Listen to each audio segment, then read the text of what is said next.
कौन से? धृति क्षमा दमोस्तेयम अस्तेयम शौच इंद्रिय निग्रह धी विद्या सत्यम क्रोध दशकम धर्म लक्षणम। और हमने यहां पर एक बात कही थी कि जिनको हरिप्रिय बनना है, ठाकुर जी का प्रिय बनना है, ये 10 लक्षण आपके अंदर आने चाहिए। और हमारा ऐसा मानना है कि प्रथम लक्षण बहुत बहुमूल्य, बहुत जरूरी है। कौन सा? धैर्य। वो आ गया ना तो बाकी के धीरे धीरे आपके अंदर आने लग जाएंगे। लेकिन प्रथम नहीं आया और आपको लगता है कि आपके अंदर दूसरा है, आपके अंदर तीसरा है, आपके अंदर 5वां है, तो शायद आपको लगता है कि वो आपके अंदर है, पर वो है नहीं। तो कल हम लोगों ने 3 लक्षणों के बारे में चर्चा की, धृति, धैर्य, क्षमा, और तीसरा था दम। दम यानी कि इंद्रियों की इच्छाओं को रोकना। अब चौथा लक्षण आता है अस्तेयम। कौन सा? अस्तेयम का मतलब होगा चोरी ना करना। आप कहोगे ये तो ऐसी बड़ी बात बोल रहे हो महाराज जी, हम तो चोरी थोड़ी करते हैं। आपको क्या लगता है धन की चोरी ही चोरी होती है? आपको क्या लगता है केवल किसी की वस्तु चुराना ही चोरी थोड़ी होती है? किस किस को चोरी कहते हैं? जैसे क्रेडिट्स लेना, यह भी एक चोरी है। किया किसी ने पर मेरा नाम आ जाए, ये एक चोरी है।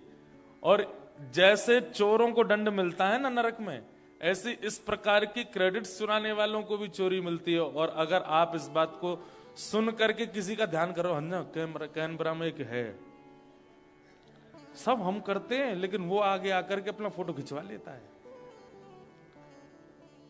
आपने बहुत लोगों को सोच लिया होगा, लेकिन सब देखो तो चोर जगत में, हम सब चोर हैं। कैसे चोर हैं?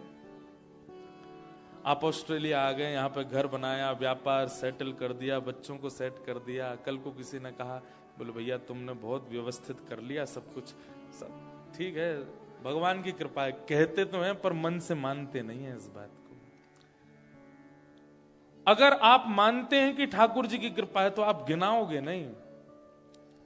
बुरा नहीं मानिएगा, आप में से कई लोग बताने लग जाते हैं, हम जब आए थे ना यहां पर तो हमारे पास इतनी व्यवस्था नहीं थी, ये नहीं था महाराज जी, मैं तो फुटपाथ पर सोया था, मैं तो केवल जो है यहाँ वेजिटेरियन के ऑप्शन नहीं थे, हम जैम बटर लगा लगा के खाते थे ब्रेडों पे, और ऐसे करते थे, ऐसे करते थे, ऐसा कर करके मैंने यहाँ पर बसा, अब जाकर के ये सब बन गया महाराज जी। मैंने कहा आपने, नहीं सब है कृपा ठाकुर जी की।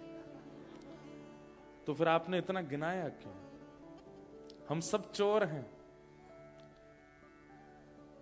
कृपा सब ठाकुर जी करते हैं। आप मैं व्यवस्थित होकर के यहाँ कैनबरा में कथा सुन रहे हैं, कराने वाले आयोजक सोच सकते हैं मैंने वेन्यू बुक किया था, मैंने इतने डॉलर दिए थे। मैं ये सोच सकता हूं कि मैं भारत से चल करके आया था, किसी से भी 1 रुपया नहीं लिया, अपने खर्चे कर करके भी मैंने कथाएं सुनाई हैं।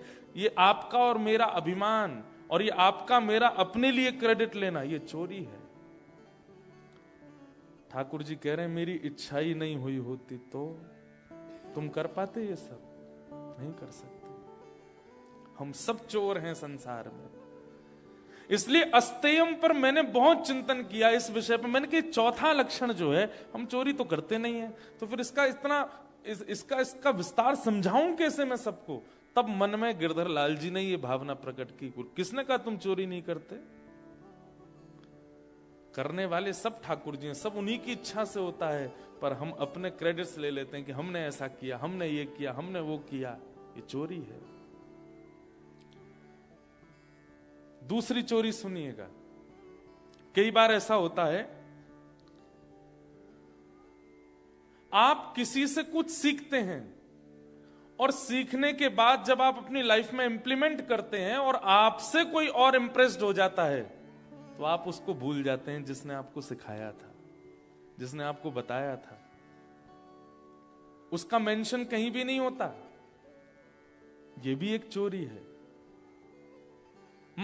सामान्यतः आप किसी के घर गए, उसके घर पे कुछ अच्छा देख करके आए, उस घर की वाइब्रेशन आप फील करके आए और आपने मन में सोचा मेरे घर की भी ऐसी ही हो, और फिर वहां आप परख करके आए, लाइटिंग ऐसी थी, सोफाज ऐसे थे, खुशबू ऐसी थी, आदि आदि ऐसा था। अब आपने आकर के अपने घर को व्यवस्थित किया, जैसे आपके घर कोई और आया, उसने अरे वाह आपका घर तो, मेरी बचपन से फीलिंग्स थी ऐसी, ये चोरी है। नहीं थी आपकी फीलिंग, आप कहीं से सीख के आए हो। और उचित है जिसमें पहले दूसरे तीसरे लक्षण नहीं है, उसमें ये चौथा नहीं आएगा, वो अपना ही क्रेडिट लेगा, नहीं नहीं मैंने ही किया है सब। कि हम तो इतने घरों में जाते हैं ना, तो मैं पहले ही परख लेता हूं, आपका घर बहुत अच्छा है महाराज जी, पूरा इंटीरियर मैंने ही किया, मैं समझ जाता हूं नहीं कर सकता बेटा, कहीं से तो देख करके आया था, लेकिन मेंशन कहीं भी नहीं है। ये मेरा तरीका है, बड़े घरों में जब जाते हैं हम तो ऐसे ही परखता हूं मैं।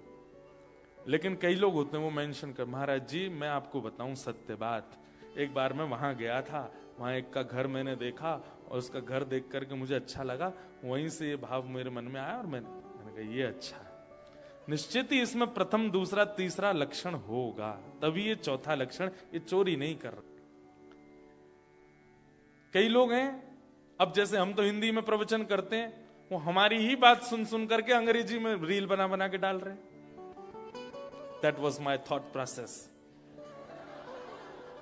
Whole night I was just thinking about it, and I thought that I should make some video and just tell you that what was my thought process. अब जब बात सुनने में मैंने कि ले बेटा मेरी बात ही सुन के गया, बोल दी वहां जाके। तो ऐसे कई लोग होते हैं, ये सब चोरी कहलाती है, जहां पर आप अपने किए का क्रेडिट ले लेते हैं, ये मैंने किया। अच्छा मान लीजिए कोई आपका ही इन्वेंशन है, कोई आपका ही निर्माण है, चाहे वो थॉट हो, चाहे वो क्रिया हो, चाहे वो कुछ भी हो, तब भी आप ये नहीं कह सकते कि आपका है। वो थॉट प्रकट करने वाले भी तो श्री कृष्ण हैं, वो विचार प्रकट करने वाले, आपको पॉजिटिव ऑरा देने वाले, आपको इतना विचारशील बनाने वाले, उसके लिए भी श्री कृष्ण हैं। इसलिए बोलते तो बहुत हैं कि उनकी कृपा, लेकिन मानिए भी कि हां उन्होंने ही करवाया है। ओ पालनहारे निर्गुण और न्यारे, तुमरे बिन हमरा कौन नहीं। क्योंकि आपकी ही कृपा से विचार आते हैं, आपकी कृपा से ही कर्म होता है, आपकी कृपा से ही मैं देख पाता हूं, आपकी कृपा से ही मैं बोल पाता हूं, आपकी कृपा से ही मैं ये क्रिया कर पा रहा हूं। आप ही करते हैं हमरी उलझन। अच्छा कभी कभी ठाकुर जी पता क्या करते हैं, अच्छा सब तैने किया, चल ठीक है अब करके दिखा। फिर वही पूरी दुनिया को मोटिवेट करने वाला जब खुद उलझ जाता है, तब ठाकुर जी से कहता है हमरी उलझन सुलझाओ मोहन। ठाकुर जी क्यों, पूरी दुनिया को तो बड़ा मोटिवेट किया था तेने, खुद सुलझ जा। रावण, सोने की नगरी उसके पास, देवी देवता उसके यहां पर ऐसे चाकरी करते थे जैसे बड़े बड़े घरों में नौकर लगे रहते हैं, ऐसे बड़े बड़े देवता रावण के यहां चाकरी में रहते थे। लेकिन उसको ले डूबा तो केवल यही कि ये सब मैंने किया है। नहीं, ये उसके पूर्व काल का या किसी समय का या उसके पूर्वजों का पुण्य था जो उसको भोगना था। और जैसे वो भोग पूर्ण हुआ, रावण जैसी दुर्गति किसी की नहीं हुई, आज तक पुतला जलता है उसका। एक बार मरा नहीं, हर साल मरता है रावण, हर साल उसका वध। और हर साल एक जगह नहीं मरता, पूरी दुनिया में मरता है। ऐसी दुर्गति किसी की नहीं हुई। इसलिए भैया चोरी नहीं करनी है। सूरदास जी का पद है, सब लोग गाना मेरे साथ। देखे तो सब चोर जगत में, देखे तो सब चोर जगत में, देखो तो सब चोर जगत में देखो तो सब चोर जगत में। देखो तो सब चोर जगत में। देखो तो सब चोर जगत में। देखो तो सब चोर जगत में। देखो तो सब चोर जगत में। देखो तो सब चोर जगत में। देखो तो सब चोर जगत में। राजा रानी शहर के चोर। राजा रानी शहर के चोर। राज्य के चोर हैं राजा रानी। राज्य के चोर हैं राजा और रानी। हाँ शहर चोर व्यापारी। शहर चोर व्यापारी। राज्य के चोर कौन है? राजा रानी। क्यों? पूरे राज्य को चलाने के नाम पर कर लेते हैं सबसे टैक्स, लेकिन बड़े बड़े पैलेसेस में रहते हैं, बड़ी बड़ी सुख सुविधाओं में रहते हैं, बड़ी बड़ी गाड़ियों में चलते हैं, हर प्रकार की सुख सुविधा किस नाम पर रहती है? भाई ये राजा हैं, इनको कोई दिक्कत नहीं होनी चाहिए, इनको कुछ हो गया तो राज्य कौन चलाएगा? लेकिन जितनी होनी चाहिए उससे अधिक व्यवस्थाओं में रहते हैं। किससे लेते हैं वो व्यवस्थाओं का कर? राज्य के लोगों से ही तो लेते हैं। इसलिए राज्य के चोर हैं राजा रानी, शहर चोर व्यापारी। व्यापारी जन बुरा नहीं मानना, सबका नाम है इसमें, सबकी बारी आएगी, सुनिएगा। शहर चोर व्यापारी मतलब अब टूरिस्ट जगह होती है तो वहां पर व्यापारियों का एक ही दिमाग चलता रहता है, ऐसा क्या टांगे हम बाहर कि आने जाने वाले लोग आकर्षित हों और खरीदें, या फिर ऐसा खिलौना बाहर रख देंगे कि बड़े नहीं होंगे तो बच्चे तो रोएंगे और रो रो करके माता ये चाहिए मुझे तो लेके चलो। और जब जैसे ही बच्चा रोना शुरू करता है माता पिता को पकड़े व्यापारी बड़ा खुश, हम आजा वो और दो चार दिखा देता है तो बच्चा और मचल जाता है। माता पिता कहते हैं बस भैया इससे ज्यादा मत दिखाना, बहुत जिद करेगा नहीं तो। व्यापारी और बढ़िया बढ़िया, ये तो बच्चों के लिए। अब माताएं जाती हैं कुछ खरीदने के लिए तो व्यापारी जन सुंदर सुंदर जो पहनने वाली वस्त्र होती हैं उनको कैसे सजा के रखते हैं, किस लिए? ताकि आपके मन का चोर उसके प्रति आकर्षित हो और उनको कुछ मिले। सब ऐसे ही चलता है। ये पद क्यों गाया गया पता है? सूरदास जी ने क्रोध में इस पद को गाया। बोले क्यों? बोले दुनिया में एक ही चोर प्रसिद्ध है। बोले कौन? बोले माखन चोर। सबने हमारे ठाकुर जी को चोर कह दिया, अपने ऊपर देखा कभी कि तुम भी तो चोर हो? इसलिए क्रोध में सूरदास जी ने ये पद लिखा। देखो तो सब चोर जगत में, देखो तो सब चोर जगत में। पांच चोर सबके ही अमाही। पांच चोर सबके ही अमाही। बताओ कौन कौन से हैं ये पांच चोर हमारे अंदर? रूप, रस, स्पर्श, गंध और शब्द, ये पांच चोर हमारे अंदर हैं। पहला रूप, देखने के लिए। दूसरा रस, खाने के लिए। तीसरा स्पर्श, रूप, रस, स्पर्श, गंध, सूंघने के लिए। रूप रस स्पर्श गंध और शब्द सुनने के लिए। ये 5 चोर सबके चित्त में है। ऐसा हो ही नहीं सकता कि किसी के अंदर ये 5 चोर एक्टिव ना हो। जिसके ये 5 चोर डीएक्टिव हो जाते हैं वही तो योगी कहलाता है, वही तो साधक कहलाता है। हम सब साधक नहीं है, योगी नहीं है। योग के द्वारा, मेडिटेशन के द्वारा लोग करते क्या, इन 5 चोरों को डीएक्टिव करते हैं। हम सबके एक्टिवेटेड हैं। 5 चोर सब के ही अमाही, 5 चोर सब के ही माही। कौन पुरुष कौन नारी,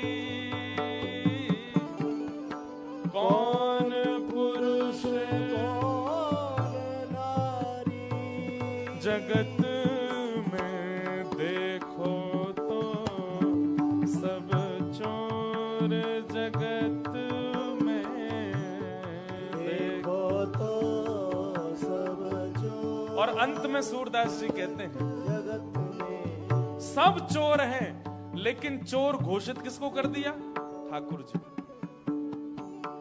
हे सब मिल चोरी करी शाम की, सब मिल चोरी करी शाम की। क्यों?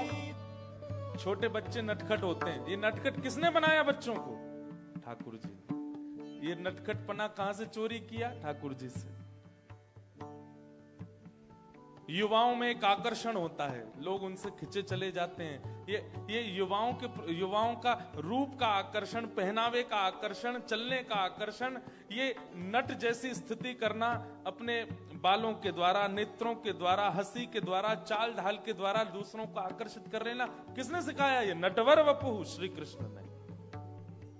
थोड़े बड़े हो जाओ तो विवाह हो गया।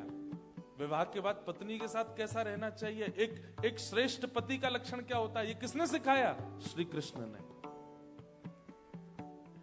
एक प्रेमी को अपनी प्रियतमा के साथ कैसे निर्वहन करना चाहिए, ये किसने सिखाया? श्री कृष्ण ने। एक सखा को अपने मित्रों के साथ कैसे रहना चाहिए, किसने सिखाया? श्री कृष्ण ने। और एक ज्ञानी को ज्ञान कैसे देना चाहिए, किसने सिखाया? श्री कृष्ण ने। एक युद्ध भूमि में किस प्रकार का प्रदर्शन होना चाहिए, किसने सिखाया? श्री कृष्ण ने। अपने परिवार का पोषण कैसे होता है, ये किसने सिखाया? श्री कृष्ण ने।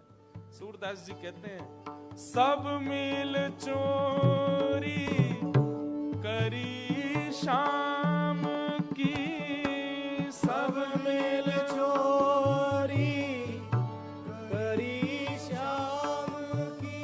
हो जो जैसे बन आई, जो जिससे जैसा बना।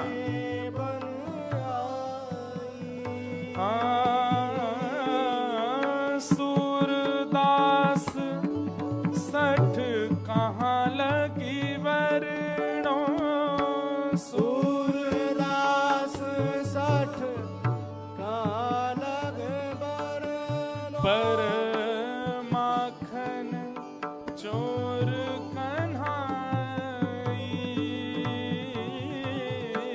माखन चोर कन्हाई।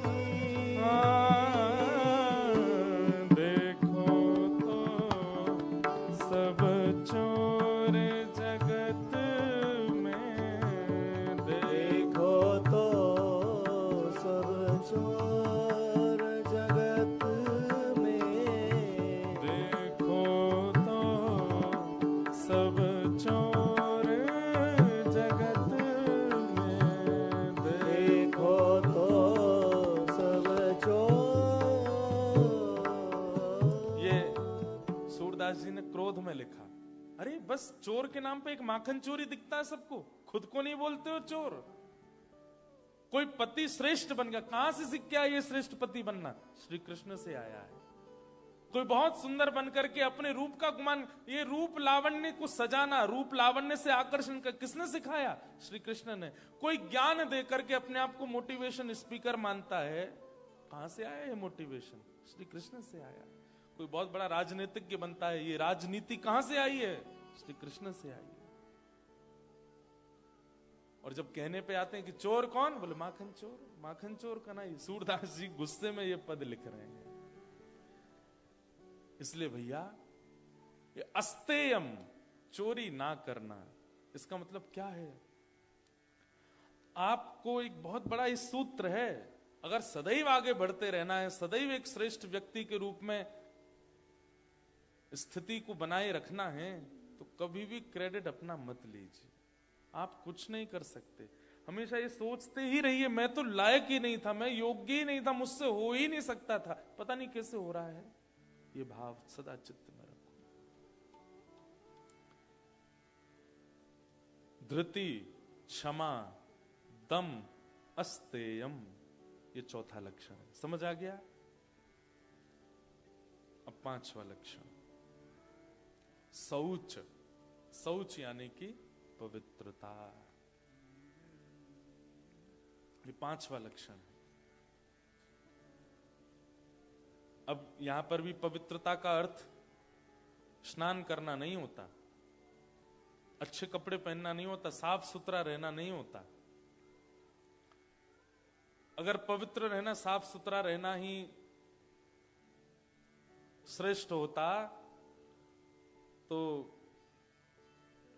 आपके ऑस्ट्रेलिया में बहुत साफ सफाई रहती है, बहुत क्लीन रहता है आपका ऑस्ट्रेलिया। यहाँ के लोग बागों को भी देखो तो देखने में ऐसे लगते हैं, आहा बिल्कुल गोरे चिट्टे, बढ़िया लगते हैं, कोट वोट पहन के, ब्लेजर पहन के, लंबे चौड़े जूत वूत पहन के, वो क्या पहनते हैं, हाँ वो बूट पहन के। लेकिन पूछो नहाए कब थे? एक बार एक टकराया था मुझसे, था वो हिंदुस्तानी, एक लड़की थी, उसको ऐसी बात हो रही थी तो मैंने पूछा अच्छा काम पे कितने बजे जाती हो? बोले मैं सुबह 7 बजे तो निकल जाती हूँ महाराज जी। मैंने कहा अच्छा, आरती कितने बजे? मैं शाम 5 बजे आती हूँ। मैंने कहा अच्छा, फिर क्या? मैंने फिर घर के काम वाम, दोस्तों से मिलना ये सब रहता है, और रात को मैं 10 बजे सो जाती हूँ। मैंने सुबह तो फिर बहुत जल्दी उठना। नहीं मैं 6:30 बजे उठती हूँ। मैंने कहा 6:30 बजे उठ के आप 7 बजे काम पे चली जाती हो? बोले हाँ। मैंने कहा नहाना धोना ये सब? बोले वो तो मैं रात को नहा के सोती हूँ। एक रात का नहाया 2 दिन तो चले ही जाता है।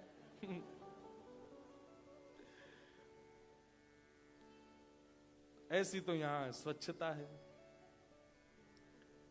तो नहाना धोना, स्वच्छ रहना, इसको पवित्रता नहीं कहते, विचारों की पवित्रता। आपकी जो थिंकिंग है वो अगर पॉजिटिव है, आपकी विचारधाराएं जो है वो अगर पॉजिटिव है, तो आप पवित्र हो। कई लोग होते हैं उनके पास में हर बार एक रीजन है, कभी कहीं जा रहे थे कोई काम नहीं बना तो वो अपनी बात नहीं लेते कि मेरे से नहीं बन पाया, वो ऐसा विचार करते हैं उसने मेरे ऊपर कुछ करा दिया है, वो मुझे देख रहा था, उसकी मुझे नजर लग गई है, वो चाहता ही नहीं था कि हो, अब वो बहुत खुश हो रहा होगा मेरा काम नहीं बना है। ये है विचारों की अपवित्रता। आप स्वयं पर देखिए ना कि मैंने कमी कहां छोड़ी है। हर व्यक्ति का ये लक्षण हो चुका है कि वो परास्त होने पर, हार जाने पर ब्लेम ढूंढता है, किस पर डालूं, किसने किया मेरे साथ ऐसा, किसकी वजह से हुआ मैं ऐसा। एक बालक था, वो अभी मुझे मिला कुछ दिन पहले, वो पहले यूएस रहा 10 साल, अभी वापस भारत शिफ्ट हो गया। तो मैंने उसको पूछा, मैंने कहा अब कहा तुम वापस यूएस कब? बोला अब नहीं जाना महाराज जी, अब तो मैं यहीं आ गया। मैंने क्यों, क्या हो गया? महाराज जी अब मैं क्या बताऊं, पूरी बात तो बहुत लंबी कहानी हो जाएगी, लेकिन माता पिता ने सपोर्ट नहीं किया। मैं उसी से ही समझ गया था, मैंने कि दूसरे पे ब्लेम डाल रहे हैं, तो इसका मतलब जब खुद की कमी सहन नहीं होती ना खुद से, तब दूसरे पर हम डालते हैं, और इसी को विचारों की अपवित्रता कहते हैं। कई बार आपके प्रारब्ध में, आपके संयोग में नहीं है तो ठीक है, उसको स्वीकार उस भाव से कीजिए, दूसरों पर मत डालिए। कि ये उसकी वजह से हुआ या ऐसे हुआ। ये नेगेटिविटी जो है ना, इसी को अपवित्रता कहते हैं। और हर स्थिति में जो पॉजिटिव रहता है, पॉजिटिव व्यक्ति का लक्षण बताएं क्या है? वो कुछ भी कर ले, कुछ भी उसके साथ में हो जाए, वो एक ही बात मन में सोचता है, चाहे जो हो जाए, वो यही सोचता है कि ये अंत नहीं है, इससे अच्छा मिल जाएगा। मैं कोई नष्ट नहीं हो गया हूं, मेरे को ये चाहिए था नहीं मिला, मुझे ऐसा करना था, this is not the end of the world. ये मेरी दुनिया कोई खत्म थोड़ी हो गई है यहां पे। ठीक है, कुछ और बेटर होगा, करेंगे। ऐसा सोच करके जो आगे बढ़, मुझे लगता है उससे पवित्र इंसान नहीं कोई, जो कभी नकारात्मक विचार ना लाता हो अपने चित्त में, अपनी बुद्धि में, अपने विचारों में, बस उठ के चल पड़ता है। और इसके लिए आपको एक चीज तो करनी पड़ेगी कि हर बार जीतने की भावना से ही मत जाया कीजिए। भगवान ने गीता में अर्जुन से एक ही बात कही, अर्जुन तू युद्ध कर, पूरी मेहनत से कर, जोर लगा के कर, पर जीतेगा ये सोच करके मत कर। तू परिश्रम कर और जो प्राप्त हो उसके लिए तैयार रहे। जीत मिले तो अच्छा, और हार मिले तो तेरे को कम से कम ये तो नहीं होगा कि मैंने परिश्रम नहीं किया था। तू परिश्रम कर। भगवान ने एक बार भी ये नहीं कहा कि तू जीत के लिए लड़, युद्ध के लिए लड़, कर्म के लिए कर्म करो, निभाने के लिए जियो। हमारी इच्छाएं क्या हो जाती हैं, हर जगह विजय विजय विजय, जीत जीत जीत, और पहले ही इतना सब कुछ विचार कर चुके होते हैं कि फिर जब वो नहीं मिलता तो फिर कोसने के लिए दूसरों को ढूंढते हैं। ये नकारात्मक विचार जो हैं, ये प्रिय नहीं है ठाकुर जी को, पहली बात। दूसरी बात, बहुत ज्यादा इनसिक्योर फील करना हर जगह पर, हर बातों में, हर व्यक्ति के साथ, हर किसी के अवगुण देख लेना पहले ही, ये तो ऐसा है, ये तो वैसा है, इसने तो ये इसके आव भाव से मुझे ऐसा लगता है, इसके ठीक है। कई लोगों, जैसे हम बहुत कथा करते हैं, इतने लोगों से मिलते हैं कि मेरे को एक ठाकुर जी की कृपा से एक गुण है कि मैं पहली दृष्टि में व्यक्ति को पहचान जाता हूं कि ये कैसा है। और उसका एक बात पहले ऐसा होता था कि जैसे पहचान में आया और वो व्यक्ति नेगेटिव लगा तो मैं उससे दूर हो जाता था। लेकिन अभी कथा करते करते ठाकुर जी कृपा से ये ठाकुर जी ने गुण तैयार करवाया कि भाई काला और नीला ये दो रंग होते हैं, दोनों अपनी अपनी जगह अच्छे लगते हैं। कई बार काले नीले को मिला दो तो अच्छे नहीं लगते, इसका मतलब वो रंग बुरे नहीं है, अपनी अपने स्थान पर अच्छे। सामने वाला व्यक्ति नेगेटिव मुझे लगा है, लेकिन वो अपनी किसी स्थिति में नेगेटिव नहीं होगा, इसलिए उसके प्रति गलत भावना ना रखूं मैं। ये विचारधारा, इसको पवित्र कहते हैं। किसी की बुरी स्थिति देख करके या बुरा व्यवहार देख करके या बुरी विचारधारा देख करके आप उसको जज मत कीजिए, आप उसके प्रति पॉजिटिव ही रखो अपनी विचारधाराओं को। इसको कहते हैं पवित्रता। विचारों की पवित्रता, मानसिक पवित्रता, भावनाओं की पवित्रता, ये बहुत जरूरी है। मैं भी कहां, सिडनी में शायद कहीं बता रहा था कि हम लोगों की दृष्टि कैसी है पता है? आप सबके पास एक क्वालिटी है, सबके पास। कोई भी यहां बैठा ऐसा नहीं कह सकता कि मुझ में ये क्वालिटी नहीं है। वो क्वालिटी क्या है? दूसरे में अवगुण देखने की, सबके पास है। कई लोग ऐसे होते हैं, वो पहले मैं तो बहुत सीधा हूं महाराज जी, मुझे तो दिखता ही नहीं सामने वाला, खेल जाता है मेरे साथ छल कर जाता, मुझे तो पता ही नहीं चलता। ऐसा नहीं हो सकता। भगवान ने हमको ये गुण देके भेजा है कि हमको दोष बहुत जल्दी दिख जाता है, और ये केवल सत्संग में सामर्थ्य है। सत्संग के अंदर ये एबिलिटी है कि आप सत्संग करते हैं, आप नित्य किसी का श्रवण करते हैं, नित्य किसी वैदिक परंपरा, वैदिक भावनाओं को श्रवण करते हैं, तो श्रवण करते करते ये क्वालिटी आपकी जनरेट होती है कि आप अवगुण देखना बंद करो। गुण फिर भी नहीं देखते, लेकिन अवगुण देखना बंद कर देते हो। अवगुण नहीं देखते, और यही पवित्रता है, यही विचारधारा है। हमने 3 बार स्नान तो कर लिया, परफ्यूम तो लगाया, अच्छे अच्छे कपड़े तो पहन लिए, लेकिन विचारों को शुद्ध नहीं रखा। कर्माबाई थी ना, नाम सुना कर्माबाई का? कौन थी कर्माबाई जिनके लिए ठाकुर जी खिचड़ी खाने जाते थे? वो कर्माबाई को पिताजी बोल के गए कि बेटा मैं जा रहा हूं तीर्थ यात्रा पे, तू ठाकुर जी की सेवा करना। और कैसे सेवा करना? बोले इनको पवा के ही पाना।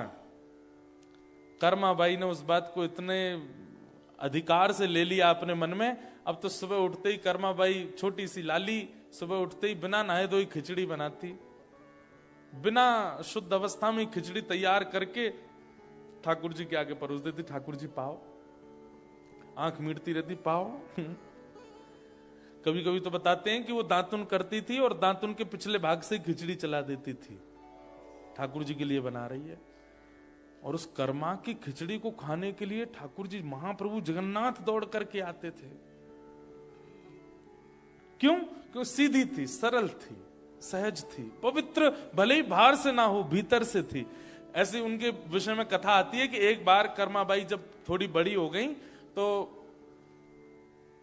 राजस्थान की थी, और राजस्थान से फिर वो जगन्नाथपुरी चली गई। उनको किसी पुजारी ने जगन्नाथपुरी से आकर के कहा, कर्माबाई हम जानते हैं कि जगन्नाथ जी आपके पास खिचड़ी खाने आते हैं, पर आपको पता है राजस्थान से जगन्नाथपुरी कितना दूर है? ठाकुर जी दौड़ करके, भाग करके, बीच में कितने निष्ठुर मार्ग से ठाकुर जी आते हैं और आकर के यहाँ खिचड़ी पाते हैं, तुरंत दौड़ करके वापस जाते हैं और वहां पर ब्रह्म वेदी पे खड़े होते हैं। हमने दर्शन किया, ठाकुर जी को कभी यहाँ से छिल जाता है, ठाकुर जी के वस्त्र फट जाते हैं, कभी कुछ श्रम होता है। कर्माबाई बोली ठाकुर जी इतने साल तक मेरे लिए यहाँ आए, अब मैं सब छोड़ के वहीं रहूंगी। तो कर्माबाई जगन्नाथपुरी चली गई, वहीं रहने लगी।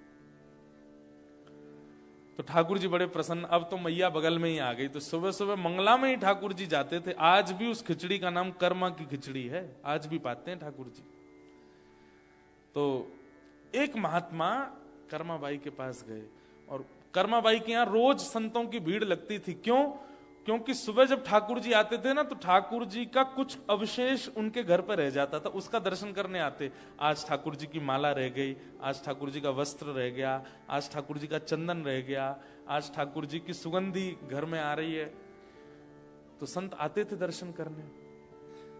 एक संत बैठे रहे। कर्माबाई बोली आपने दर्शन किए ठाकुर जी की माला के? बोले मैंने किए, लेकिन मुझे कर्मा तुमसे बात करनी है। कर्माबाई बोली बताइए। बोले बेटा तुम मानो तो मैं कहूं। बोले नहीं आप कहिए, मैं मानूंगी। स्नान करके प्रसाद बनाया करो। मैं महाराज जानती हूं, पर ठाकुर जी को प्रिय ही वैसे लगता है, मैं क्या करूं? सुबह उठते ही मैं खिचड़ी बनाती हूं, इतने में तो आ जाते हैं, द्वार पे खटखटाते हैं, खोलो, बैठा के उनको पवाना पड़ता है। अब इतने में स्नान के? बोले नहीं, देखो ये तुम्हारे पूर्व जन्म के सत्कर्म है कि जगन्नाथ जी तुम्हारे यहाँ प्रसाद पाने आते हैं, लेकिन जिस दिन पूर्व जन्म के कर्म समाप्त हो जाएंगे, महाप्रभु जी नहीं आएंगे, फिर तुम रोती डोलोगी सब जगह। कर्माबाई डर गई। बोले जगन्नाथ जी आना बंद भी कर सकते हैं मेरे यहाँ? बोले हाँ, जिस दिन तुम्हारे पूर्व के सत्कर्म समाप्त हो जाएंगे जगन्नाथ जी नहीं आएंगे फिर। उसने कहा मैं क्या करूं कि जगन्नाथ जी कभी आना बंद ना करें? बोले अब तुम और सत्कर्म बनाओ। बोले कैसे? सुबह जल्दी उठो, जल्दी उठ करके पहले समुद्र में स्नान करो, नमकीन स्नान करके फिर घर पे आके शुद्ध जल से स्नान करो, और स्नान करके फिर तिलक स्वरूप लगाओ, गले में कंठी धारण करके, और फिर अन्नपूर्णा मैया को प्रणाम करो। अग्नि में प्रयोग होने वाली लकड़ियों को सिर से लगा लगा के चंदन पुष्प अर्पित करके उनको धरो, फिर अग्नि प्रज्वलित करो, फिर उस कढ़ाई का पूजन करो जिसमें भोग बनेगा, और फिर उसमें एक एक वस्तु डालो, मुख पे पट्टा बांध के बैठो, तुम्हारी श्वास भी नहीं जानी चाहिए। इतने नियम बता दिए कर्माबाई को। कर्माबाई सब लिखती गई, ठीक है कल से ऐसे ही बनाऊंगी। दूसरे दिन कर्माबाई सुबह उठते ही पहले समुद्र स्नान करने गई, फिर घर आके शुद्ध जल से नहाई, एक एक लकड़ी को पूछ पूछ करके चंदन लगा के धरे। इतने में ठाकुर जी आ गए। खोलो। कर्माबाई जल्दी आई, गेट खोली, चुपचाप बैठ जाओ यहीं पे। ठाकुर जी, सुभद्रा जी, बलभद्र तीनों बैठ गए और तीनों देख रहे हैं क्या कर रही हैं। अभी तो लकड़ियों का पूजन चल रहा है। बलराम जी के लाला जी का हैरो है। मैया चुप रहो, अभी रुक जाओ, अभी बना रही हूं ना। रोज ही आते थे ठाकुर जी, तो लकड़ी का पूजन चल रहा है, फिर उसके बाद चूल्हे का पूजन, फिर अग्निदेव का स्मरण किया जाए हो, अग्निदेव प्रज्वलित कर दिए, अग्नि प्रज्वलित हो गई, फिर कढ़ाई आई, कढ़ाई पर चंदन लगाया गया, पूरी पे मट्टी का लेप लगाया गया, जैसे जैसे महापुरुष बता के गए, मुंह पे पट्टा बांध करके आई, ठाकुर जी देख रहे हैं आंख फाड़ के, दाऊ दादा मंगला का समय हो रहा है ना जी, क्या कर रही है ये? और उस दिन ऐसा हुआ, मंदिर से घंटे घड़ियाल बजने लगे, मंगला का समय हो गया, खिचड़ी आधी ही बन पाई, और ठाकुर जी दौड़ करके मंदिर पहुंच गए। कर्माबाई की उस दिन खिचड़ी नहीं पाई ठाकुर जी, इतनी रोई कर्माबाई, बस प्राण निकलने को हो गए थे। तब ठाकुर जी आए रात्रि में और आकर के बोले, मां मैं आया तो था, पर तू क्या कर रही थी? एक एक लकड़ी का पूजन कर रही थी, चूल्हा जला दे, उसका ये कर, चूल्हा में बर्तन पूज, ये सब क्यों करना था? और आज तू बड़ी नवी धुबी सी लग रही थी हमको। बोले, आज जैसे शास्त्रों में परंपरा है आपके प्रसादी बनाने की, उस परंपरा से मैं बना रही थी। ठाकुर जी पता क्या बोले? बोले, मां जो भीतर से पवित्र नहीं है ना, उनके लिए इतनी पवित्रता का विधान है। तू तो भीतर से इतनी पवित्र है, तेरे लिए बाहर का स्नान करना, बाहर से व्यवस्थित होना, ये सब तेरे लिए जरूरी नहीं है। तू वैसे ही बनाया कर जैसे तू हमेशा बनाती है, तू वैसे ही बनाया कर मां। और ये नाम कर्मा तभी पड़ा, उस दिन देरी जब कर रहे थे तो ठाकुर जी बोले, जल्दी कर मां, जल्दी कर मां, जल्दी कर, मंगला को समय है गो, इसलिए नाम पड़ा उनका कर्मा बाई। और उस दिन से फिर से कर्मा बाई बिना नहाए धोए बनाने लगे, और ठाकुर जी पाते। इसका मतलब क्या है? ये शास्त्रीय विधान, अपरस की सेवा, स्नान करना, शुद्ध रहना, पवित्र रहना, किसी से छुपना नहीं, ऐसे रहना, अदब में बैठना, आसन लगाना, ये उनके लिए है जिनका चित्त पवित्र नहीं है। उनको बाह्य पवित्रता करनी पड़ती है, पर जो भीतर से पवित्र हैं उनको बाह्य पवित्रता की आवश्यकता नहीं होती है। तो यहां शौच का मतलब बाह्य पवित्रता नहीं, आंतरिक पवित्रता। और उसमें एक ही लक्षण आप ले आइए, यहीं से प्रारंभ कीजिए कि अब दोष देखना बंद कीजिए सब में। बहुत ज्यादा दोष जब आप देखने लगते हैं ना, तो वही दोष देखने की आपकी आदत बहुत सारे विकार आपके चित्त में ले आती है। नेगेटिविटी आ जाती है, विचारों की शून्यता आ जाती है, एंजाइटी होने लगती है, डिप्रेशन होने लगता है। एंजाइटी डिप्रेशन नाम नहीं सुने थे हमारे पूर्वजों ने, और आज कैंसर नहीं होता है, आज जुकाम नहीं हो रहा है, आज टाइफाइड नहीं हो रहा है, आज यही हो रहा है। और ये क्यों हो रहा है? क्योंकि मन पवित्र नहीं है, मन शुद्ध नहीं है। मन कैसे पवित्र होगा? सूरदास जी का एक और पद गाओ, मन रे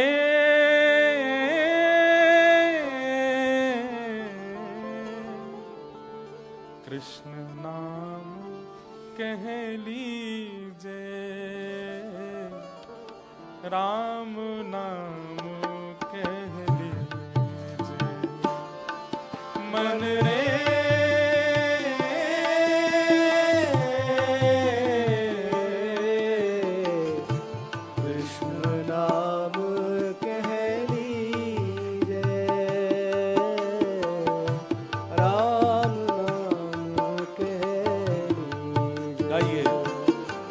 मन रे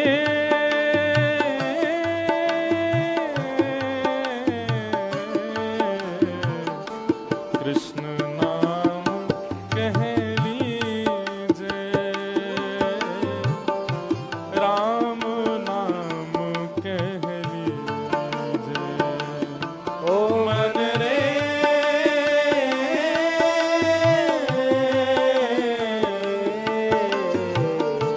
कृष्ण नाम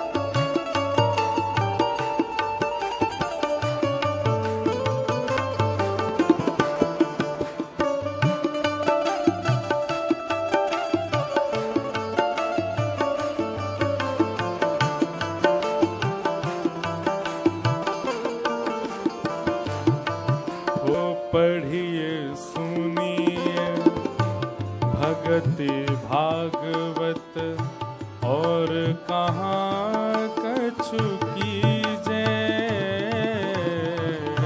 पढ़िए सुनिए भक्ति भागवत और कहाँ कछु कीजे। पढ़िए सुनिए भक्ति भागवत और कहाँ कछु कीजे।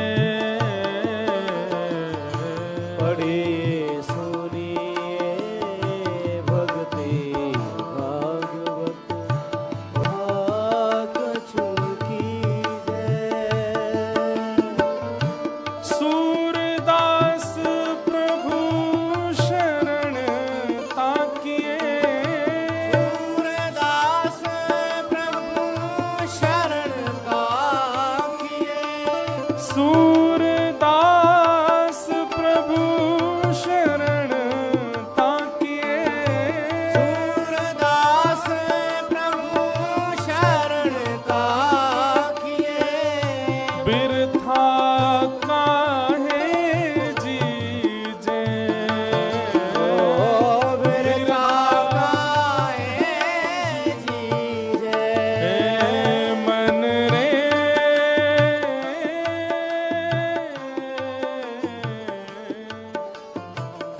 कृष्ण नाम कह लीजे। राम नाम कह लीजे। मन रे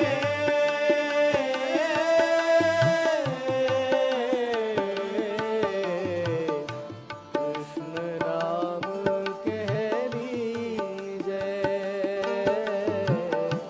राम नाम कह लीजे।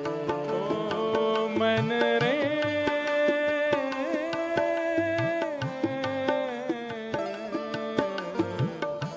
कृष्ण नाम कह लीजे।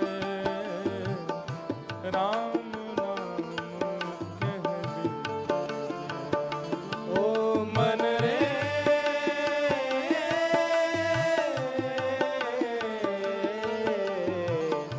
कृष्ण नाम कह लीजे। राम नाम कह हरे कृष्ण हरे राम राम राम हरे हरे। हरे कृष्ण हरे गाइए महामंत्र सब लोग। कृष्ण कृष्ण हरे हरे। हरे राम राम राम हरे हरे। हरे कृष्ण कृष्ण कृष्ण हरे हरे। हरे राम राम राम हरे हरे। हरे कृष्ण कृष्ण कृष्ण हरे हरे। हरे राम राम राम हरे हरे। हरे कृष्ण कृष्ण कृष्ण हरे हरे। हरे राम राम राम हरे हरे। हरे कृष्ण कृष्ण कृष्ण हरे हरे। हरे राम राम राम हरे हरे। हरे कृष्ण कृष्ण कृष्ण हरे हरे। हरे राम राम राम हरे हरे। हरे कृष्ण हरि बोल। कृष्ण हरे हरे। हरे राम आइए। राम हरे हरे। हरे कृष्ण कृष्ण कृष्ण हरे हरे। हरे राम राम राम हरे हरे। हरे कृष्ण कृष्ण कृष्ण हरे हरे। हरे राम राम हरे हरे। हरे कृष्ण कृष्ण कृष्ण हरे हरे। हरे राम राम हरे हरे। हरे कृष्ण कृष्ण कृष्ण हरे हरे। हरे राम राम राम हरे हरे।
भगति भागवत और कहाँ कछु कीजे। पढ़िए सुनिए भगति भागवत और कहाँ कछु कीजे। सूरदास जी कहते हैं भैया इस मन को पवित्र करने का ये जो स्वच्छता जो लक्षण बताया जा रहा है, मन की पवित्रता बहुत आवश्यक है। कर्मा जैसी पवित्रता के लिए क्या करना पड़ेगा? पढ़िए सुनिए भगति भागवत। और एक बात कहते हैं सूरदास जी, क्या? कृष्ण नाम रस बयो जात है, तृषावंत है पीजे। कृष्ण नाम रस बयो जात है, तृषावंत है पीजे। ध्यान रखिएगा सूरदास जी के 3 सूत्र हैं। पहला सूत्र सूरदास जी कहते हैं पढ़िए सुनिए भगति भागवत। दूसरा सूत्र सूरदास जी कहते हैं कृष्ण नाम रस भयो जात है, तृषावंत है पीजे। तृषावंत मतलब हमें जितनी प्यास होती है हम उतना पानी पीते हैं, लेकिन कृष्ण नाम के लिए प्यास जितना नहीं अधिक पियो, और प्यास इतनी बढ़ा लो कि कितना भी पिला दिया जाए फिर भी मन भरे ना, उसको कहते हैं तृषावंत। अनवरत पीते रहो कृष्ण नाम, पीने में कभी ऊबे ना हम, कभी मन भरे ना हमारा उससे। और तीसरा सूत्र श्री सूरदास जी कहते हैं गुरु के वचन अटल कर मानो, साधु समागम कीजे। गुरु के वचन अटल कर मानो, साधु समागम कीजे। जब ये 3 चीज हो जाएंगी तब कहते हैं सूरदास प्रभु शरण ताकिए। सूरदास प्रभु शरण ताकिए, बिरथा काहे जीजे। बिरथा काहे जीजे। हे मन रे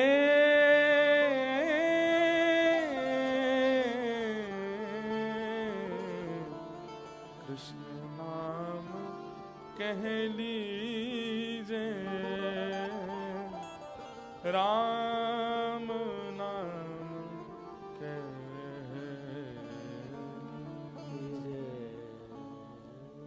यही है बस सूत्र, आपकी जिह्वा पर नाम विराजमान हो जाए बस। अब हमारे यहाँ हम लोग पता बड़े विचित्र हैं। हमसे कह दिया जाए कैनबरा में पिप्पल का पेड़ ढूंढो, उसके नीचे दिया जल, यहाँ होते हैं पिप्पल के पेड़, पिप्पल का पेड़ मंगलवार के दिन उसके नीचे लाल कपड़ा बिछा के उस पर दिया जलाना और वहां बैठ के ये पाठ कर, फिर पीछे मुड़ के नहीं देखना, काम बन जाएंगे तुम्हारे। महाराज जी सच्चे हैं बिल्कुल, ऐसे ही बनेगा मेरा काम। और कह दो कुछ मत करो, केवल कृष्ण कृष्ण कृष्ण कृष्ण कृष्ण कृष्ण कृष्ण। ये क्या जानते हैं बताओ? मैं कह रहे हैं 2.5 अक्षर कृष्ण बोलो, इससे होगा काम? आपने कोई प्रैक्टिकल तो बताया ही नहीं। मतलब पैरासीटामोल देने से बुखार उतर सकता है, लेकिन वो डॉक्टर अच्छा नहीं जो डॉक्टर कहे इमरजेंसी में लेके जाओ, पहले बीपी चेक होगा, फिर शुगर चेक होगा, उसके बाद ड्रिप लगेगी, ग्लूकोज चढ़ाना पड़ेगा, 2 दिन हाँ ये डॉक्टर अच्छे हैं। हमारी स्थिति ऐसी हो गई है। नाम रूपी पैरासीटामोल नहीं चाहिए तो दुनिया भर के प्रपंच रूपी हॉस्पिटल में एडमिट करो हमको, हमारा खर्चा करवाओ, एक्स्ट्रा टाइम वेस्ट करवाओ, तब हमारा मन लगेगा। केवल नाम का आश्रय ले लीजिए और कुछ मत कीजिए आप, वो नाम चलता रहे। जैसे विचारों में कामी व्यक्ति के काम ही चलता रहता है, क्रोधी व्यक्ति के क्रोध ही चलता रहता है, लोभी व्यक्ति के लोभ ही चलता रहता है। भक्त व्यक्ति के नाम क्यों नहीं चलता? वो नाम चलता रहे। जो नाम प्रिय है बस बोलते रहिए, कुछ मत करिए, उस नाम का प्रभाव अपने आप अनुभव होगा आपको। पता क्या होता है? नाम क्या है? एनेस्थीसिया का इंजेक्शन है, सुन्न कर देगा। फिर चाहे जितनी विपत्ति आ जाए आपके जीवन में, विचलित नहीं होगे, इतनी गारंटी हमारी। हाँ, ये नहीं कह रहे हैं कि आप मिलीनियर हो जाओगे, आप बिलीनियर हो जाओगे, आप ट्रिलियनियर हो जाओगे, पर नाम यदि जीवन में आ गया तो जितनी चीजों से परेशान होते हैं ना आज तक, वो परेशानी नहीं आएगी।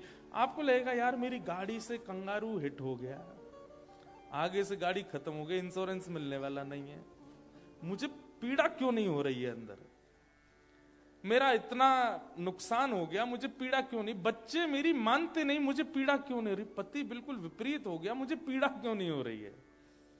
कहां पहले भोजन में नमक कम ज्यादा होने पे मैं विचलित होता था, अब मेरे को, मैं बिना नमक की दाल खा गया, मुझे पीड़ा क्यों नहीं हो रही है, मैं विचलित क्यों नहीं हो रहा हूं। ये नाम भगवान करेंगे, और इसी को कहते हैं पवित्रता। जैसे बाहर डव सोप लगाते हैं, जैसे बाहर शैम्पूज लगाते हैं, फेस क्लेंसर लगाते हैं, ऐसे भीतर का केवल एक ही सोप है, एक ही क्लेंसर है, एक ही बॉडी वॉश है, मन वॉश है, हृदय वॉश है, नाम। उसका आश्रय लो। धृति, क्षमा, दम, अस्तेयम, पांचवा शौच। 5 अगली बार आके बता दें। 8-20 तो हो ही गए, हमको भी सिडनी भी निकलना है। चलो जल्दी जल्दी बता देते हैं। हाँ? धृति, क्षमा, दम, अस्तेयम, शौच। और 5वां है, 6वां है इंद्रिय निग्रह। इंद्रिय निग्रह का मतलब क्या है? इंद्रिय निग्रह का मतलब, पहले हमने एक सुना था कि इंद्रियों को अपने वश में रखना, इंद्रियों की इच्छा पूरी ना करना, इंद्रियों को दबा करके रखना, दम। पर इंद्रिय निग्रह का यहां पर अर्थ दूसरा यहां पर एक बताया गया, अपनी इंद्रियों को केवल भगवत संबंधी वस्तु देना।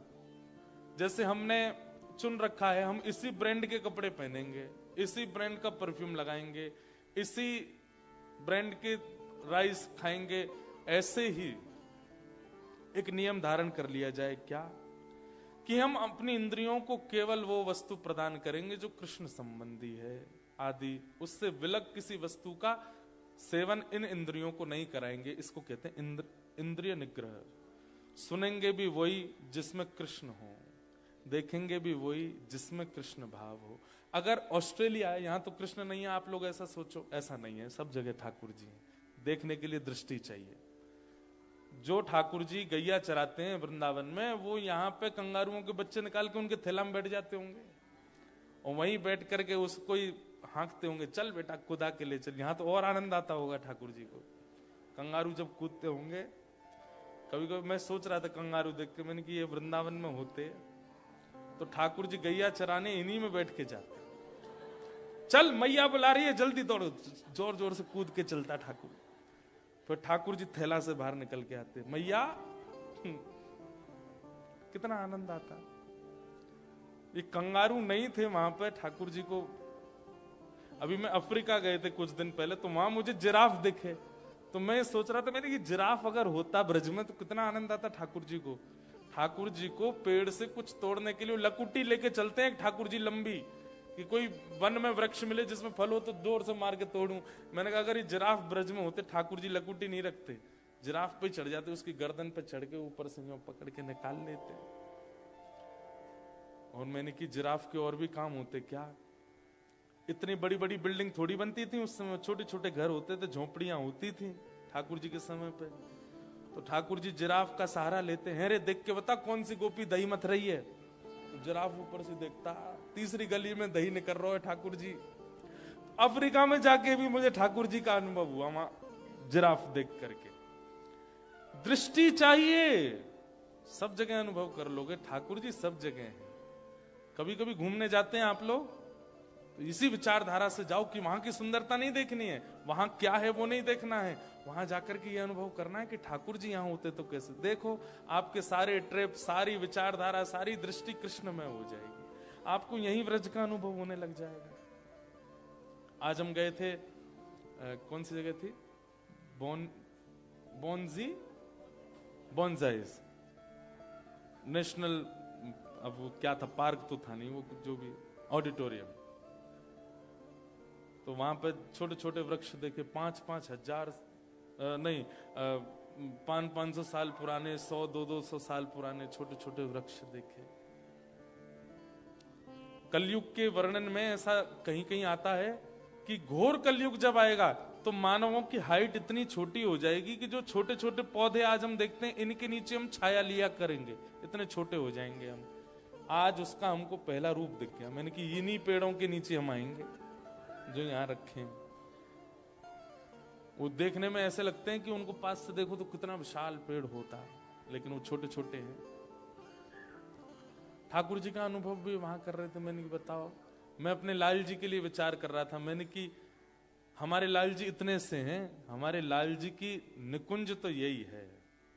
मानो आज आपके माध्यम से दिखवा के ठाकुर जी ने मुझे ऐसे आज्ञा जैसी करी कि ऐसे छोटे छोटे वृक्षों की निकुंज बनाओ वृंदावन में, क्योंकि उनके लिए वही बड़े वृक्ष हैं जो इतने इतने हैं। हमारे ठाकुर जी नीचे बैठ जाएंगे तो कैसे लगेंगे, इस ऊपर डाल पर चढ़ जाएंगे तो कैसे लगेंगे, यहाँ बैठ जाएंगे तो कैसे अनुभव होगा। तो अब हमारे यहाँ तो मिलेंगे नहीं, तो आर्टिफिशियली बनवा सकते हैं ऐसे एक निकुंज, उसमें छोटे छोटे वृक्ष हों। वहां पे भी ठाकुर जी का अनुभव हो रहा था। तो अपनी दृष्टि आप निर्माण कीजिए, सब जगह ठाकुर। तो इंद्रिय निग्रह का मतलब क्या है? अपनी हर इंद्रिय से, हर स्थिति, हर व्यवस्था में केवल कृष्ण का अनुभव करना है। फिर आप कैसे हो जाओगे पता है? ये देखो श्याम, ये देखो श्याम, यही तो है मेरे जीवन प्राण। ये देखो श्याम, ये देखो श्याम, यही तो है मेरे जीवन प्राण। नैनाभिराम बंक मुस्कान, नैनाभिराम बंक मुस्कान, बोह मरोड़ लजावत काम, बोह मरोड़ लजावत काम। ये देखो श्याम, ये देखो श्याम, यही तो है मेरे जीवन प्राण। ये देखो श्याम, ये देखो श्याम, यही तो है मेरे जीवन। और मैं अपना अनुभव बताऊं, अफ्रीका में हम सफारी कर रहे थे तो जब जिराफ देखा तो मन में आ गया कि इस पे ठाकुर जी ऐसी लीला करेंगे। और उसी दिन शाम को जब मैं कथा के लिए आया तो कथा में एक लाली चित्र बना के लाई, तो मैंने मंच पे बुलाया, मैंने दिखाओ क्या बना। उसने वही चित्र बनाया कि एक जिराफ और दूसरे जिराफ दोनों के ऊपर हमारे गिरधर लाल जी खड़े हैं। तो जब वो मैंने कहा तुमको किसने बोला? ये बोले मेरे को कल रात में ऐसा स्वप्न आ रहा था कि आप अफ्रीका आए हैं तो यहाँ से जिराफ ले जाओ गिरधर लाल जी के लिए। मैंने कहा आज मुझे वही अनुभव हो रहा था। दृष्टि घुमाइए। 1 साल बाद हम आएंगे तो अपना अपना भाव बताइएगा, कहां कहां गए 1 साल में घूमने और वहां आपने क्या देखा।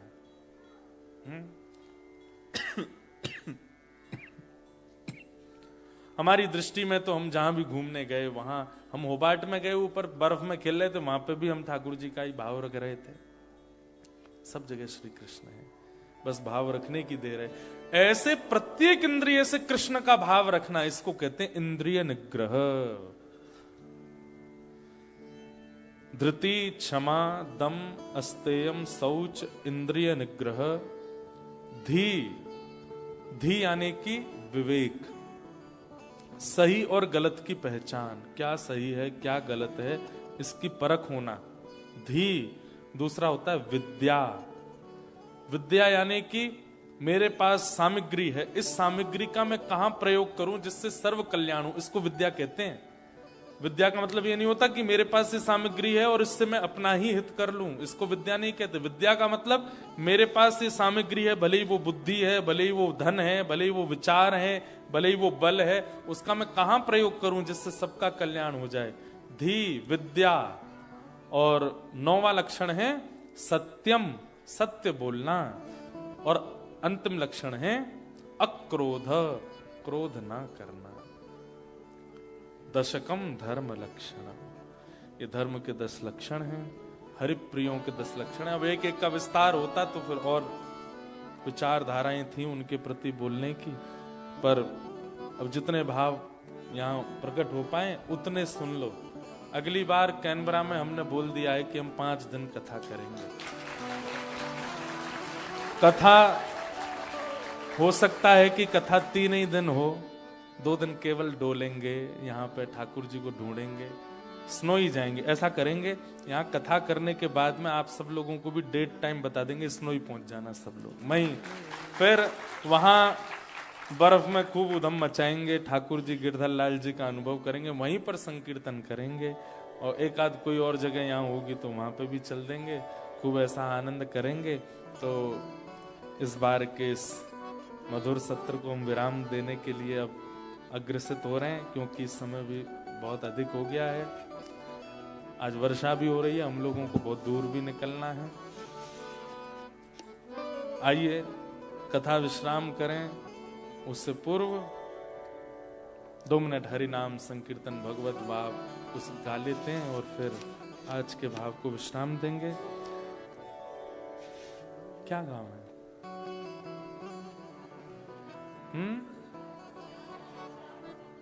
वाह,